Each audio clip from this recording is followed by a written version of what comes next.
오늘은 하나님 마음에 합한 자라는 제목으로 말씀을 함께 나눠보도록 하겠습니다. 자, 신명기는 이제 왕의 규례를 세 가지로 오늘은 나누어서 이야기를 하고 있습니다. 먼저 첫 번째로는 왕의 자격을 이야기하고요. 두 번째로는 왕의 금기를 이야기하고 세 번째는 왕의 의무를 가지고 이야기를 하고 있습니다. 특이하게도 여기에는 왕의 권한과 그리고 특혜에 대한 구체적인 설명은 전혀 없고요. 오히려 그런 것들을 최대한 견제하고 있습니다. 더군다나 이스라엘에서 왕정은 필연적인 상수가 아니라 조건적인 변수에 불과합니다. 즉, 이 왕권은 특정인이 스스로 권력을 차지해서 세워질 수 있는 것이 아니라 14절에서 보면 상황에 따라서 그리고 백성들에 의해서 선택이 될 수 있었습니다. 이것이 이방의 왕정과 제일 다른 점이었는데요. 이 하늘 왕만으로 하나님만으로 충분한 그런 이스라엘에게 인간의 왕은 불필요하며 그리고 지상의 왕권 자체는 하나님께서는 그리 기뻐하시는 제도가 아니었습니다. 아직 이스라엘에는 이 왕이라는 이 왕이 존재하지 않았고요. 만약 왕이 세워진다면 이스라엘은 어떠한 왕을 세워야 할 것인가? 그리고 이 신명기는 그러한 왕에 대한 재판관 규정에 이어서 왕에 대한 규정을 언급을 하고 있습니다. 본문에서는 땅을 차지하고 거주할 상황을 염두에 두고 서술한다는 점에서 이 가나안 땅에서 시간이 지난 이후에 실현될 모습들을 미리 보여주고 있는 것입니다. 그래서 이 모든 민족들 같이라는 말은 이스라엘이 이제 주변 국가의 통치 시스템을 이해하고 있는 이 상황에서 그러한 형태를 수용하려고 하고 있음을 보여줍니다. 이와 동일한 목소리는 또 모든 나라와 같이라고 이제 왕권을 세우고자 하는 그런 사무엘상 8장 5절의 이야기에서도 관찰이 됩니다. 이런 사무엘상에서는 왕권에 대해서 비판적인 목소리가 굉장히 강하게 나옵니다. 그런데 신명기는 그것에 대해서 완전히 부정적이지만은 않게 오늘 이야기가 나오고 있습니다. 이 신명기에서 나오는 부정적인 요소가 아닌 긍정적인 요소로는 반드시 세우라라는 명령에서 우리는 확인을 할 수가 있습니다. 개역개정에 따르면 이 반드시가 무엇을 수식하는지는 아직 명확하지는 않아 보입니다. 그러나 히브리 성서에서는 숑 타쉽이라는 단어로 시작을 해서 반드시 세우라라고 강조를 하는데요. 왜냐하면 이것은 문자적으로 봤을 때 세우라 그리고 세우라를 의미를 하기 때문입니다. 15절에서 왕을 반드시 세우라라고 말을 하면서 그를 여호와께서 택하신 자로 언급을 합니다. 여기에서 이 택하다라는 동사가 나오는데 이것은 여호와께서 선택 사상을 보여주는 굉장히 중요한 용어가 됩니다. 이것은 제의 장소 그리고 제사장 그리고 왕에서 나온다는 점에서 이 용어가 대단히 제한적으로 나오고 있습니다.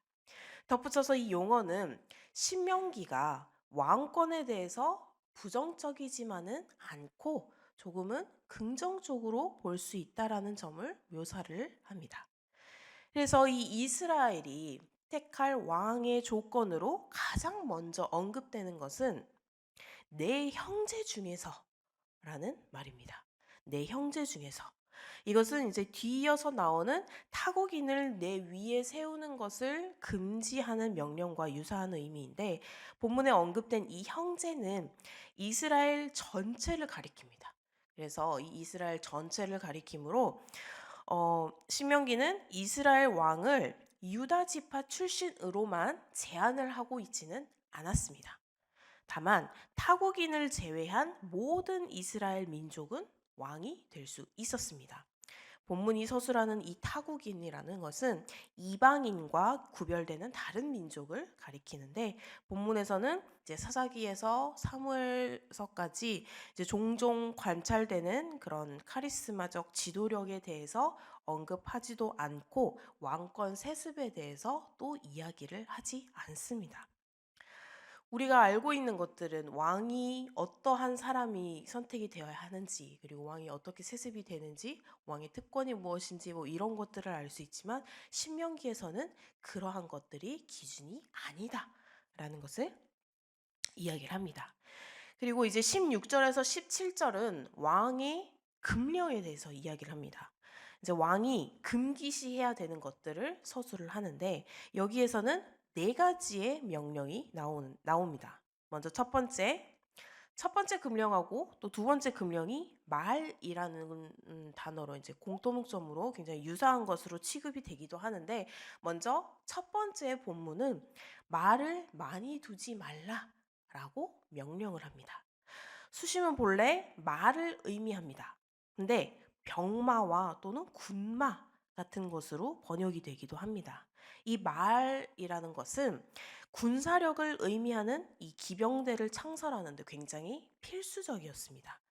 고대에서 이 애굽은 굉장히 많은 말과 그리고 강한 군대를 보유하고 있었는데 이스라엘 또한 교역을 위해서 군사력을 확장을 하려고 시도했음이 분명히 있었기에 이런 말들을 꺼낸 거겠죠. 그래서 이에 덧붙여서 본문에서는 이제 병마를 얻기 위해서 백성을 애굽으로 돌아가게 하지 말라라고 명령을 합니다. 사람을 애굽으로 보내는 이유는 병마를 많이 얻기 위함입니다. 그런데 여기에서 이 많이 얻다는 많이 두다 라는 말과 이제 동일한 어근으로 되는데 이 병마를 많이 두지 말라라는 금령은 병마를 많이 얻기 위해서 백성을 애굽으로 다시 들어가게 하지 말라라는 금령과 일맥상통합니다. 그래서 이 병마를 얻기 위해서 애굽으로 다시 사람을 보내는 이유는 열왕기상 10장 28절에서 나오는데 그곳에는 좋은 말이 굉장히 많았고요. 그리고 애굽은 이 군마를 수출하는 국가였습니다. 그래서 이 교역을 통해서 군마를 얻기 위해서 이스라엘에서도 애굽의 대가를 지불을 해야 했는데 본문에서는 그것을 마치 종으로 다시 회귀하는 듯한, 그러니까 다시 출애굽으로 들어가서 옛날 출애굽하기 전의 모습을 보여주는, 그것을 연상을 시키는 그런 말로써 인상을 주고 있습니다. 그래서 덧붙여서 우리는 이 본문에서 말씀하고 있는 그런 의도를 파악을 해야 하는데 돌아가게 하다라는 것은 아까 말씀드렸듯 출애굽 사건이 이적으로 돌아가는 것처럼 표현을 하기 때문에 그렇게 애굽으로 보내지 말라라고 이야기를 하고 있습니다. 이러한 이해는 너희가 이후에는 그 길로 다시 돌아가지 말 것이라 라는 말과 상용하는데 모세는 이스라엘을 애굽에서 탈출을 시켰죠. 모세는 탈출을 시켰다면 이제 세워지는 이 왕은 이스라엘을 애굽으로 다시 돌아가게 할 수도 있다라는 것입니다. 그래서 우리는 이러한 모습을 보면서 열왕기상의 10장 28절에서 같은 역사에서 계속해서 관찰을 할 수가 있습니다. 그래서 그쪽으로 계속 보내려고 하는 그런 모습들을 볼 수가 있는데 모세는 그것도 안 된다라고 이야기를 합니다. 그리고 두 번째에서 왕이 금해야 할 것은 아내를 많이 두는 행위라고 합니다. 본문에서 아내를 많이 두어서는 안 되는 이유로 그의 마음이 미혹되는 것을 이야기를 하는데 이것의 문자적 의미는 바로 떠나다입니다. 미혹하다라는 번역은 아내를 이방인의 여성으로 제한하도록 만든다는 점에서는 조금 적절하지 않았는데 본문에서는 아내를 많이 두지 말라고 서술할 뿐 이방인의 아내를 많이 두지 말라고 말하지는 않습니다. 따라서 우리는 이것을 근거로 여성에 대한 부정적인 해석을 이끌어내서는 안 되며 또한 이방 여인으로 한정해서 이야기를 이야기를 해석해서도 안 됩니다. 왕이 많은 여인을 아내로 맞이하는 이유는 그때 당시에 이제 그것이 본인의 정치적인 세력을 확장하는 것과 연관이 있었습니다.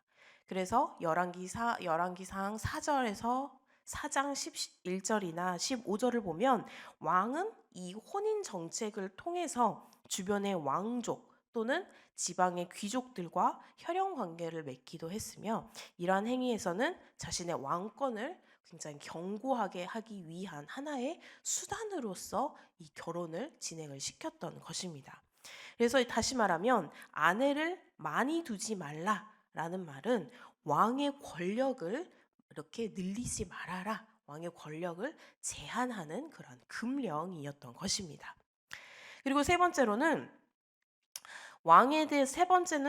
은금을 많이 쌓지 말라라는 말입니다.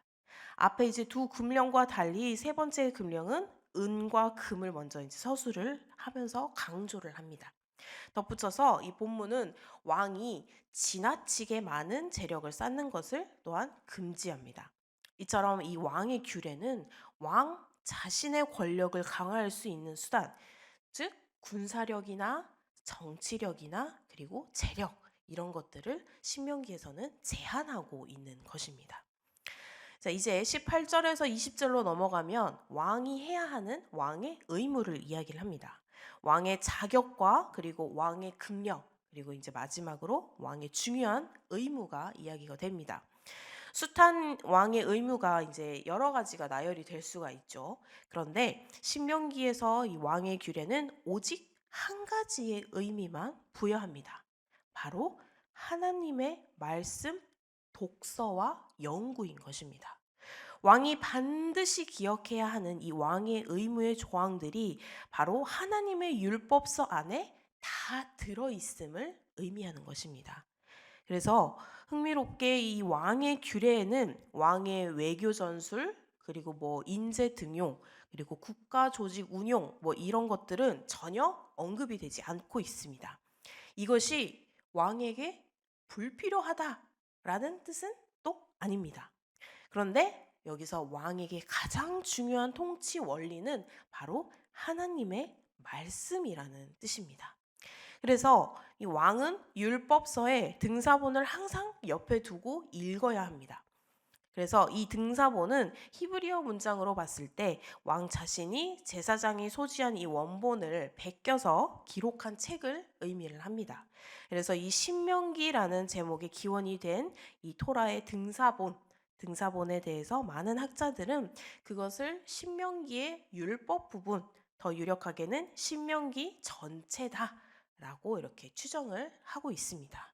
어쩌면 이 앞선 모세의 책들을 포함한 이 모세의 오경의 토라 이 전체일 수도 있다고 이야기를 하고 있습니다. 그래서 이 등사본을 왕은 항상 옆에 두고 있어야 하는데, 원문의 의미에서는 그의 곁에 두고 이면서 또 따라서 그것은 왕의 휴대품으로서 언제나 어디에서나 소지하고 다녀야 함을 암시하고 있습니다. 이 말의 취지는 항상 이 율법서를 소리내어서 읽고 그리고 연구하라라는 그런 뜻으로 해석을 할 수가 있는 것입니다. 자, 그래서 왕의 자격으로 먼저 우리는 하나님께서 택한 사람임을 우리는 알 수가 있었습니다. 뭐 유다 지파라고 해서 무조건 하는 게 아니고 하나님께서 택하신 그런 사람으로서 이스라엘 백성 중에서 그 누구나 될 수 있는 그런 상황이었습니다. 그리고 거기에서도 영원히 잊지 말아야 할 것은 이스라엘의 왕은 반드시 하나님 한 분이시다라는 것을 잊지 않고 이들이 이스라엘에 필요한 왕을 이제 뽑는다는 사실입니다. 그리고 왕의 금기로서는 군사력, 그리고 외교력, 그리고 경제력을 정해줍니다. 계속해서 늘리거나 하지 말아라. 왕의 군사력도 애굽에 가서 말을 수출하거나 하지 말고, 그리고 아내를 많이 두어서 정치적인 이런 외교적인 그런 능력을 늘리지 말고, 그리고 은과 금을 계속해서 늘려서 왕의 경제권을 늘리지 말아라 라고 한정을 합니다. 왜냐하면 하나님의 말씀만을 좇아라 라는 것이죠. 그래서 이런 것들을 신경 쓰고 이런 것에 몰두를 하다 보면 점점 하나님의 말씀에서 벗어날 수 있기에 모세는 그것을 경고하면서 왕이 금기시해야 되는 것들을 이야기를 하는 것입니다. 그리고 마지막으로 왕의 의무는 바로 그 무엇보다도 중요한 것이 바로 말씀 순종과 그리고 하나님을 경외하는 것이다. 라고 이야기를 합니다. 그래서 이것보다도 더 중요한 의무는 없다라고 이야기를 합니다. 이렇게 미래의 이스라엘이 연약해서 왕을 구할 것을 하나님께서는 미리 아시고 이 왕을 세우는 지침을 미리 준비해 주셨습니다. 하나님은 현재의 모습만이 아니라 과거 그리고 현재 그리고 미래를 모두 알고 품으시는 초월적인 우리의 하나뿐인 왕이십니다.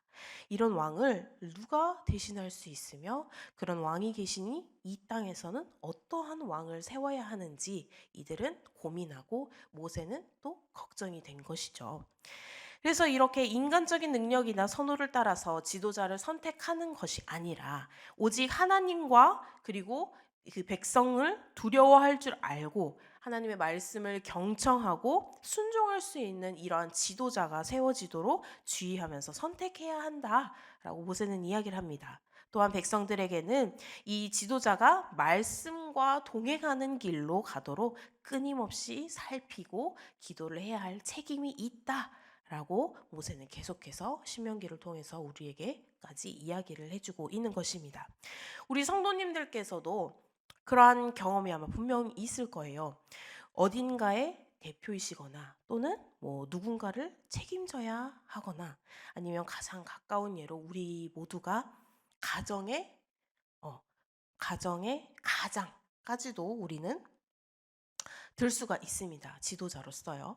자, 저는 아직 가정을 꾸리지 않았어요. 그래서 가정을 아직 꾸리지 못했기 때문에 다른 저의 예를 들면 이제 저는 신학대학원을 이제 다녔죠. 신학대학원을 다니면서 이제 학생들의 대표로서 일을 한 적이 있었습니다. 지금은 이제 박한수 전도사님께서 이제 이어서 잘 이끌어주고 계시는데, 학교의 모든 행사를 계획하고 그리고 진행시키고 결정하고 지시를 이렇게 내려야 하는 학교 안에서는 나름 중요한 그런 자리였었습니다. 그래서 대학원생들뿐만 아니라 이제 학부의 학생들까지도 함께하는 그래서 그런 함께하는 그런 자리였기에 대학원생들의 학생회 같은 개념이라 원우회라는 이름의 조직으로 이제 저희는 27대 원우회라고 하면서 저희가 레오라는 이름으로 약 1년간을 활동을 했습니다. 근데 이 레오라는 이름의 뜻이 헬라어로 주님의 흐르는 은혜였습니다.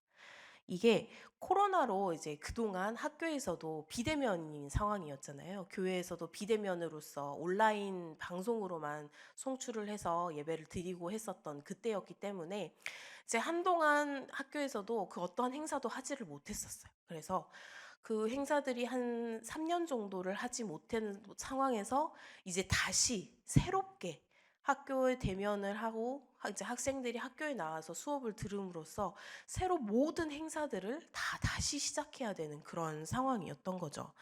그래서 그런 상황에서 이제 주님의 이 은혜가 그 전 이제 코로나 시국으로 정체되었던 그 은혜가 정체되어 있지 않고 이제 더 많이 흘러서 그런 바램으로 하나님의 은혜가 더 많이 이제 계속해서 흘러갔으면 하는 바램으로 이제 임원들과 함께 지었던 굉장히 고민을 했던 그런 뜻깊은 이름이었는데 이 원우회를 시작을 하려니 그동안 이제 비대면으로서 한 3년 정도 아무런 행사를 하지 못했고 정말 이제 기초적인 것들 우리가 인터넷으로 뭐 그 뭐라 해야 되지? 투표 같은 거만 고런 것만 조금 진행을 했었기에 정말 다시 처음부터 진행을 해야 되는 상황이었어요.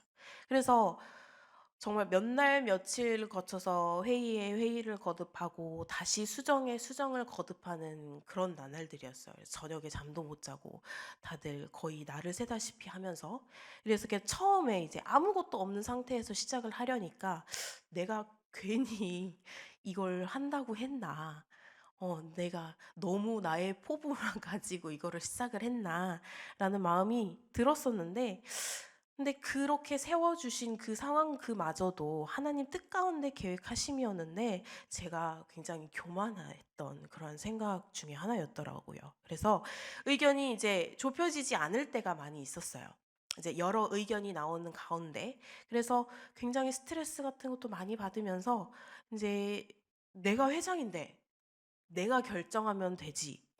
그렇게 몇 번 회의 중에 이제 회장의 권한으로 이제 너무 스트레스를 받으니까 회장의 권한으로 지시라기보다는 약간 명령에 가까운 좀 그러한 상황이 몇 번 생기기도 했었습니다. 근데 그럴 때마다 너무 신기한 게 이제 학교에서 이제 신학교다 보니 저희가 경건회를 항상 드렸어요. 근데 이 경건회 때 외부 목사님들께서 이제 오셔 가지고 이 경건회 시간에 설교를 하시는데 꼭 그 설교 때마다 저를 꾸짖는 것 같은 그런 설교를 하시는 거 있죠. 그래서 그럴 때 있잖아요. 저희가 어떠한 마음을 가지고 이제 열심히 교회에 왔어요. 딱 와서 자리에 앉아 있어요. 뭐 예를 들어서 뭐 싸워서 왔다. 그리고 뭐 누군가를 혼냈다가 왔다. 그랬는데 갑자기 교회에서 담임 목사님 설교가 "그렇게 하면 안 돼."라는 나를 콕 집어서 하는 것 같은 그런 설교일 때가 한 번씩 있잖아요. 그런데 꼭 저 경건회 때 목사님들께서 그런 일이 있을 때마다 그렇게 저를 꾸짖으시더라고요. 그런데 다행히 그때마다 이제 깨닫는 지혜를 허락을 하셨어요. 그래서 하나님께 회개하고 하나님께 계속 물었습니다. 주님, 제가 어떻게 해야 할까요? 주님의 이 은혜가 흘러 넘칠 수 있도록 저에게 그리고 저희에게 기회를 주세요. 저를 위한 이 자리가 아니라 우리 학생들 모두를 위한 그러한 자리가 될 수 있도록, 그리고 더 나아가서 이 은혜가 흘러 넘쳐서 이 전도사님들께서 사역하시는 그 곳곳마다 주님의 은혜가 가득해질 수 있도록 주님 저희를 인도하여 주시옵소서라고 기도를 하고 회의에 들어가면 반드시 그 물음에 대한 답이 꼭 나오는 그러한 은혜가 계속해서 일어났었습니다. 그래서 그 덕분에 1년 동안 굉장히 많이 부족했지만 그래도 학교가 다시 활기를 되찾을 수 있는 그런 밑거름이 되었고, 그리고 될 수 있었고, 그리고 지금도 주님의 은혜가 계속해서 흘러 넘치고 있겠죠? 있겠죠? 네, 지금은 제가 아니기 때문에 저는 있다고 믿습니다. 네. 그래서 이제 이런 상황들 보면은 우리가 꼭 이러한 지도자의 뭐 이렇게 지시를 내려야 되거나 이런 상황이 아니더라도 우리는 무언가를 진행할 때 이런 경험들을 하게 됩니다. 언제든지 그리고 어디에서든지 답을 내야 할 때가 있어요. 그런데 그때마다 우선 내 생각이 먼저 나오게 될 때가 생각보다 많습니다. 그런데 하지만 하나님께서는 오늘 말씀을 해주세요. 하나님 마음에 합한 답을 낼 수 있는 그러한 사람이 되라고. 그래서 그러려면 말씀을 많이 읽고, 그리고 말씀을 연구하고 묵상하고, 그리고 하나님께 기도하며 간구해야 한다고. 우리 성도님들께서도 이런 결정을 할 때가 많이 있을 것입니다. 아주 사소한 일부터 아주 중대하고 무거운 일까지 다양한 상황에서요. 그런데 이러한 어떤 상황에서든지 주님의 말씀 안에서 주님께 묻고 나아가시기를 주님께서 원하십니다. 너희가 얼마나 나를 사랑하나 보자 라고 시험을 한 번씩 하신다고 하셨습니다. 그런데 그럴 때마다 사탄의 유혹에, 시험은 통과하고 유혹에는 넘어가지 않고 주님께서 주신 그 말씀으로 그 말씀 안에서 답을 얻어서 주님께서 보시기에 흡족한, 그리고 주님의 마음에 합한 그런 결정을 내려 주님의 사랑이 레오 흘러 넘친, 그런 흘러 넘칠 수 있는 우리 성도님들께서 되시기를 주님의 이름으로 축복합니다. 기도하시겠습니다.